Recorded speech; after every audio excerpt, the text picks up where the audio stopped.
Well, the matter of education funding is part of what we will be discussing later. We have in our panel a member of the Parliament's Budget and Appropriations Committee. We'll be engaging with her later with the other panelists. But Rukia Bule is a journalist here at Nation Media Group and has been taking great look at matters education. And Rukia now reports of a transfer or hurried transfer by parents of their learners from public to private. Rukia. That is right, Ibrahim. What we're seeing right now is a growing number of Kenyan parents questioning whether the competency-based education system is actually working for their children. For some parents, they've made a significant decision to pull their children out of CBE and enroll them in the international curricula instead. Well, for the parents, they cite confusion around the system, heavy workload, and uneven implementation across schools. The team and I went on the ground and filed the following report. Across the country, parents are navigating one of the biggest shifts Kenya's education system has seen in decades. How children are taught and assessed for the future under the competency-based education system. For some families, the transition has been anything but smooth. Catherine Kamande made the decision to move her child out of CBE after completing grade 9. We were basically struggling with understanding the assessment program for the CBE curriculum. So these are some of the things that we really struggled with, and even at times we could find that the whole curriculum was quite unclear for the classroom teacher and for the student as well. She says the workload became overwhelming, not just for her child, but for her as a parent, prompting a switch to the British curriculum. As my children were growing, I was looking out for a curriculum that is exposing them to critical thinking and creative thinking. A curriculum that has flexible pathways. Yeah, that is what I was looking out for my children. And I didn't find that in the CBC curriculum, and then that's why we landed in the British curriculum school that is globally, it's a global curriculum that has global standards. Catherine is not alone. More parents are now weighing whether to stay within CBE or seek alternatives, a choice that is increasingly reshaping classrooms. I want a child to be able to connect the dots, for lack of a better term, that they are able to use their previous experience into their new class. It keeps changing as we get new, leaders or even a new government, and that in the long term is a big problem. For a system to become mature, it's something that takes time, even for the training of the teachers, and even for any transition. Takes a long time for it to be solid.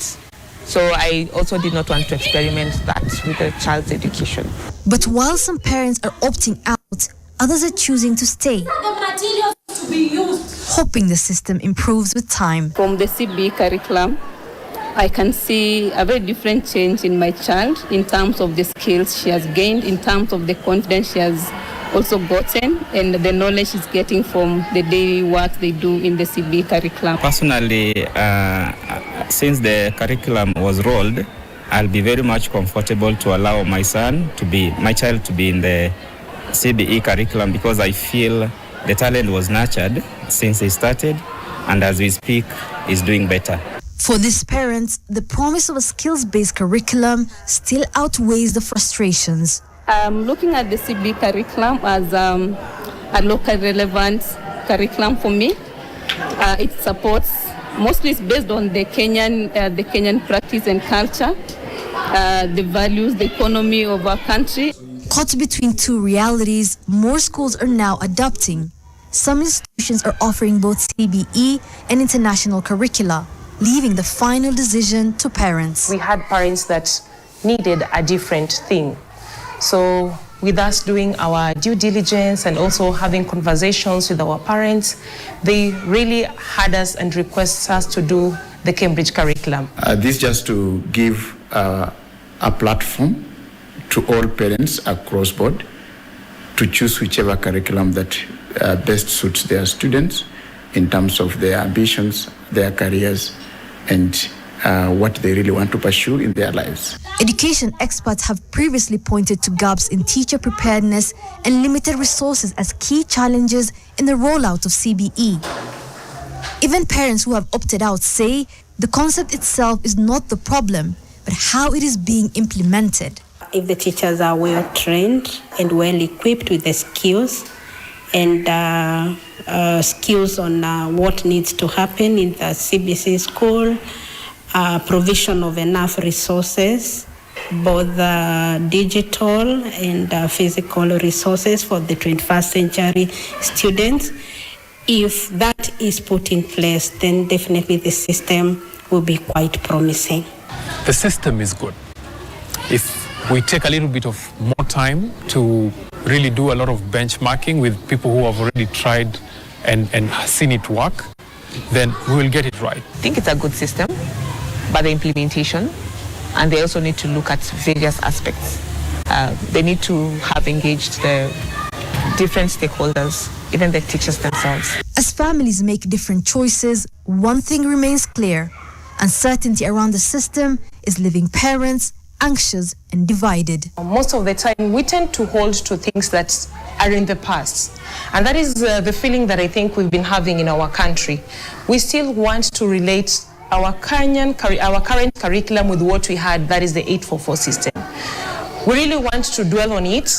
And we need to also understand that for a curriculum to be stable, we need to give it time. I would call upon policymakers to give these students, because it's a new curriculum, exposure to the industry, get mentorship from the practitioners in the different professionals, so that they can be able to interact. The same way we say the competency-based education is a skill-based.